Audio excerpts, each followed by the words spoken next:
आऊज़ुबिल्लाहिमिनश्शैतानिर्रजीम बिस्मिल्लाहिर्रहमानिर्रहीम अस्सलामुअलैकुम।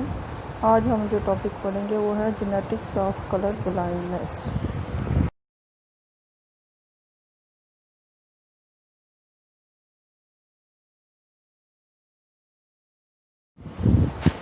तो जो कलर ब्लाइंडनेस है वो उसकी डेफिनेशन ये है कि बहुत सारे लोग ऐसे होते हैं जो कि सारे कलर्स को नहीं देख सकते।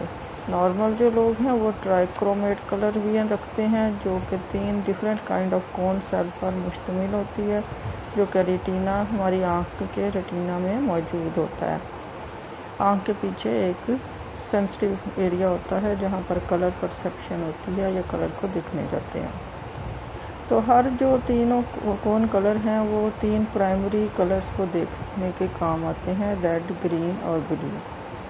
हर तरह का जो each type of cone cell है वो स्पेसिफिक लाइट एब्जॉर्बिंग प्रोटीन रखता है और उन प्रोटीन को हम ऑप्शंस कहते हैं।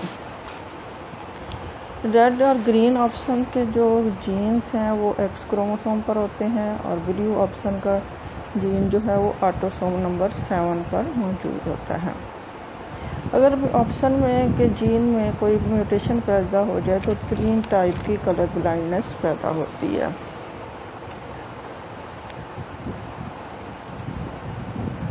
एक जो डाइक्रोमेट है वो 2 प्राइमरी कलर देख सकता है लेकिन तीसरा प्राइमरी कलर नहीं देख सकता, जिसका ऑप्शन या प्रोटीन एब्सेंट होती है म्यूटेशन की वजह से। तो प्रोटान्यूपिया जो है वो रेड कलर ब्लाइंडनेस है। ऐसे बच्चे जो हैं वो रेड कलर को नहीं देख सकते। इसी तरह से ड्यूटेरानोपिया जो है उसमें ग्रीन कलर नज़र नहीं आता और ट्राइटानोपिया जो है उसमें ब्लू कलर नज़र नहीं आता। Some people can detect red and green but with altered perception of the relative shades of these colour. कुछ लोग इन कलर्स को देख सकते हैं लेकिन उनके इस क्लियर कट कलर को नहीं देख सकते। They have abnormally but still partially functional option. उनके जीन्स जो है मुकम्मल तौर पर ख़राब नहीं होते, कुछ प्रोटीन वो पैदा करते हैं जिसकी वजह से उन्हें कलर क्लियर नज़र नहीं आते लेकिन शेड्स में नज़र आते हैं। उनको हम प्रोट एनामुलस कहते हैं और ड्यूटर एनामुलस कहते हैं। रेड और ग्रीन वीकनेस रिस्पेक्टिवली। अब मोनोक्रोमेट जो है वो परसीव कर सकता है एक कलर को। मोनोक्रोमेसी जो है वो ट्रू कलर ब्लाइंडनेस है। ब्लू कोन जो है मोनोक्रोमेसी वो एक एक्स लिंक्ड रिसेसिव ट्रेट है जिसमें रेड और ग्रीन सेल कोन के सेल्स एब्सेंट होते हैं। इस वजह से वो रेड और ग्रीन कलर को नहीं देख सकता और वो सिर्फ ब्लू कलर देख सकता है। तो इसको हम true red green colour blindness कहते हैं। It is a common hereditary disease. ये आम पर हेरिडिटरी डिजीज़ है और बहुत सारी सेक्स रिसेसिव ट्रेट की तरह ये भी ज़िगज़ैग फॉर्म में मैटरनल ग्रैंडफादर से कैरियर डॉटर के ज़रिए ग्रैंडसन को जाती है। ये कभी भी डायरेक्टली फादर से उसके बेटे को नहीं जाती। This type of colour blindness जो है वो मैन में ज़्यादा होती है वुमेन की निस्बत, because chance for a male to be affected by it are much more than a female. इसी तरह से एक और बीमारी है जिसे हम कहते हैं टेस्टिकुलर फेमिनाइजेशन सिंड्रोम। ये भी एक इम्पॉर्टेंट शॉर्ट क्वेश्चन है। ये एक रेयर एक्स-लिंक्ड रिसेसिव ट्रेट है। Although the person affected by this trait have a male set of SY chromosomes, yet TFM gene on their X chromosome जो है वो डेवलप करते हैं उनको फिजिकली फीमेल में। उनके अंदर सारे करैक्टर फीमेल की तरह होते हैं लेकिन वो स्टीराइल होते हैं।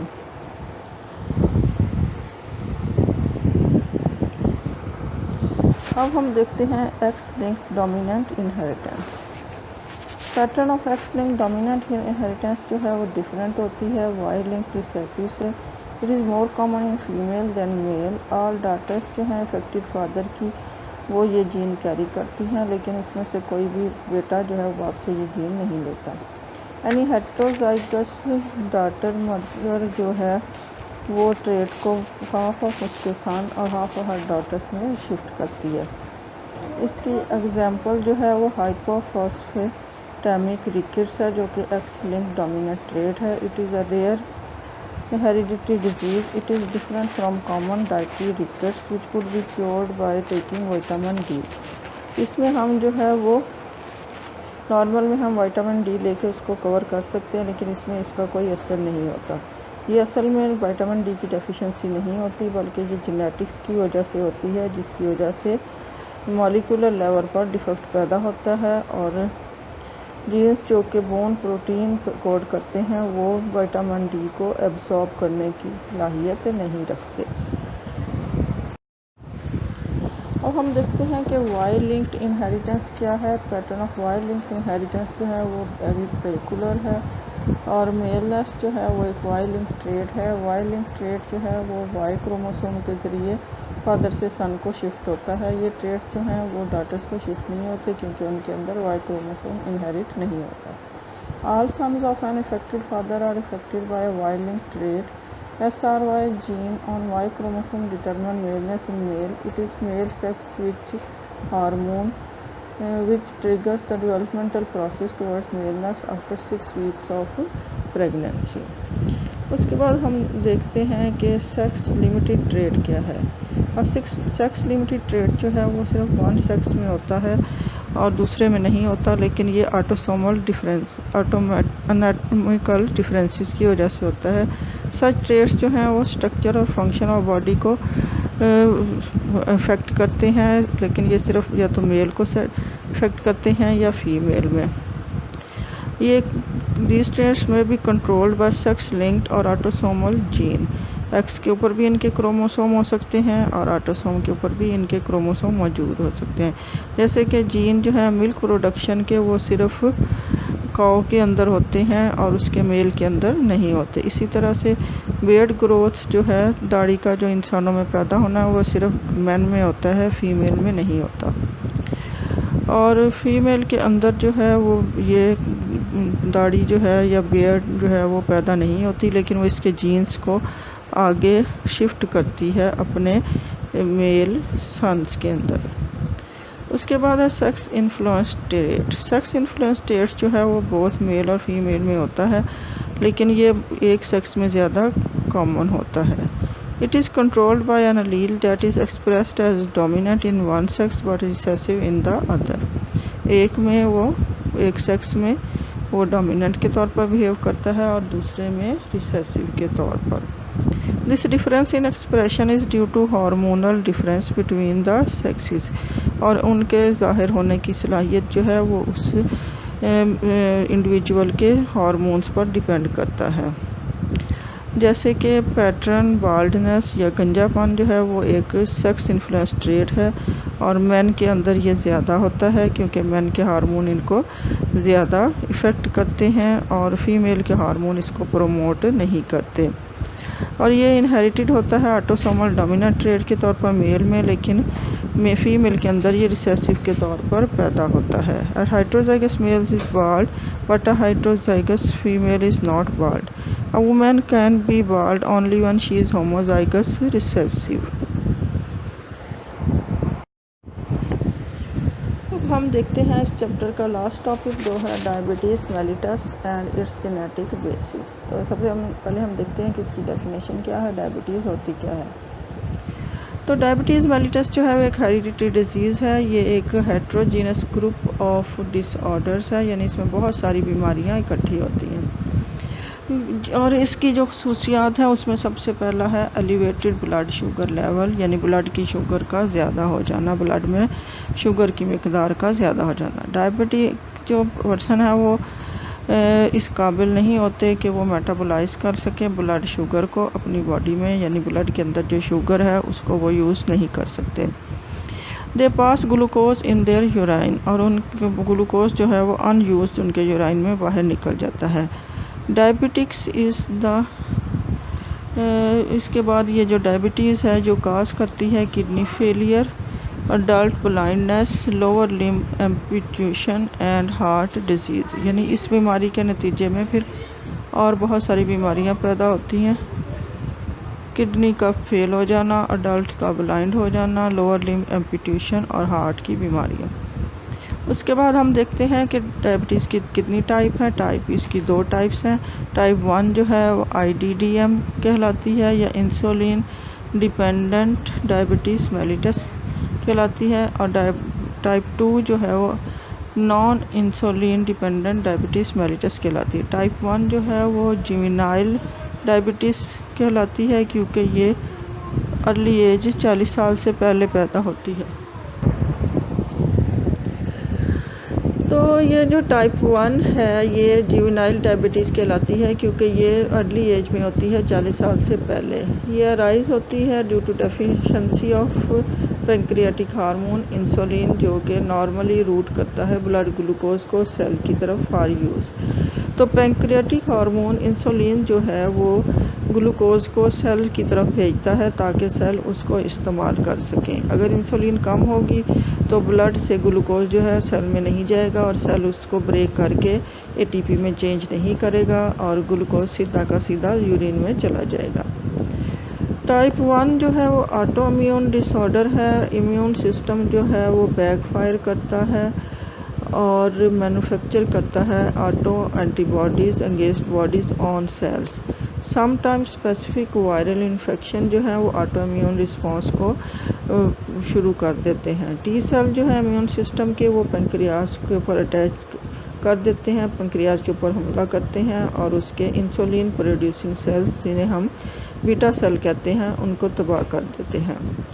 इसके नतीजे में पेंक्रियाज जो है वो इंसुलिन पैदा नहीं करता और टाइप 1 जो है वो एक्सोजीनस उसको बाहर से इंसुलिन लेना पड़ती है सरवाइव करने के लिए। उसके बाद हम देखते हैं कि टाइप 1 डायबिटीज़ की जेनेटिक बेसिस क्या है।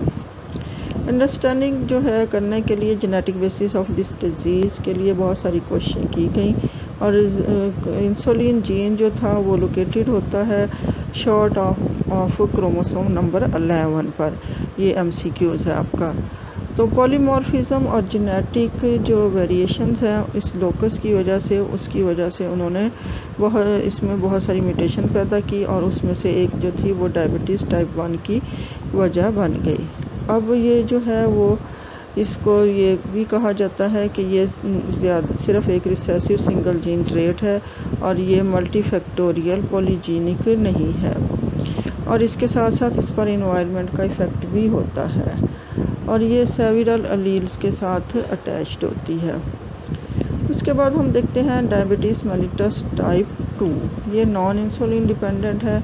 ये 90% ऑफ ऑल जो है वो डायबिटिक पेशेंट में होती है। ये प्रोड्यूस करते हैं इन पर्सन में कुछ जो है वो एंडोजीनस इंसुलिन पैदा होती है, लेकिन उनके बॉडी सेल जो हैं वो इंसुलिन को रिस्पॉन्स नहीं करते और ग्लूकोज को ब्लड से वसूल नहीं करते और वो एक तरह की इंसुलिन के ख़िलाफ़ अपने अंदर रेसिस्टेंस पैदा कर लेती है। ये ओवर एज ऑफ 40 में पैदा के लोगों में पाई जाती है और ये मोटे लोगों में ओबेस लोगों में ज़्यादा होती है। ओबेसिटी जो है वो इंक्रीज़ करती है इंसुलिन के ख़िलाफ़ रेजिस्टेंस। एज एक्सरसाइज जो है वो ओबेसिटी को कम कर देती है, तो इस वजह से उनमें इंसुलिन को लेने की सलाहियत ज़्यादा हो जाती है और वो ग्लूकोज को टॉलरेट करना शुरू कर देते हैं। उसके बाद हम देखते हैं genetic basis of type 2 diabetes.